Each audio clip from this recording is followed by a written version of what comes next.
বন্ধুরা, আজকে আলু আর মসুর ডাল দিয়ে পেঁপে রান্না করব। তো কেটে রাখা পেঁপেটাকে সেদ্ধ করে নেব আলু আর মসুর ডাল দিয়ে। তো 3টে সিটি দিয়ে দেব সেদ্ধ করার জন্য। তো বন্ধুরা দেখুন সেদ্ধ হয়ে গেছে।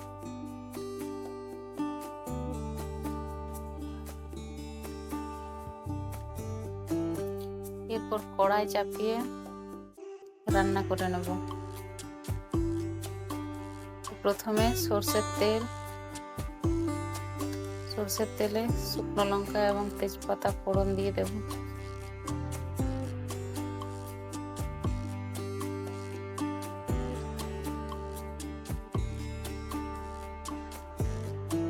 তারপর দিয়ে দেব রসুন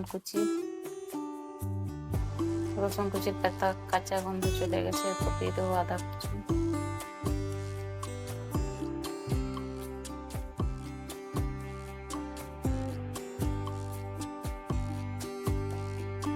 আদা এবং রসুনের কাঁচা গন্ধ চলে গেছে। এরপর দিয়ে দেব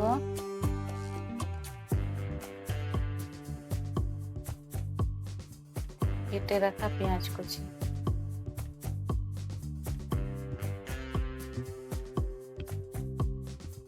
পেঁয়াজটা ভাজা হয়ে গেছে।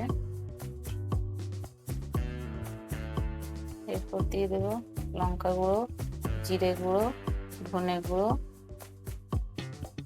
মশলাটা যাতে না পুড়ে যায় তার জন্য হালকা পরিমাণে একটু জল দিয়ে দেব।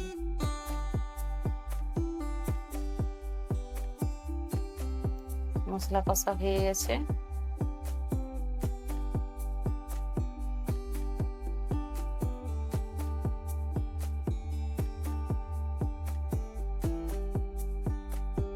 এরপর দিয়ে দেবো সেদ্ধ করে রাখা সবজিটা।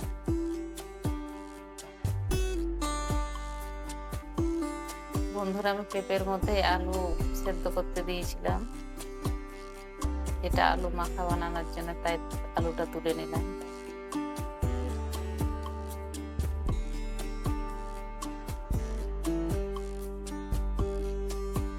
তো দেখুন সেদ্ধ করে রাখা পেঁপেটা দেওয়ার পর নেড়ে চেড়ে কিছুক্ষণ রান্না করে নেব, তাহলে রেডি হয়ে যাবে মসুর ডাল দিয়ে পেঁপে রান্না। বন্ধুরা, আপনারাও বাড়িতে ট্রাই করবেন, এইভাবে বানিয়ে দেখবেন, ভালো লাগবে। কম মশলা দিয়ে হেলদি খাবার।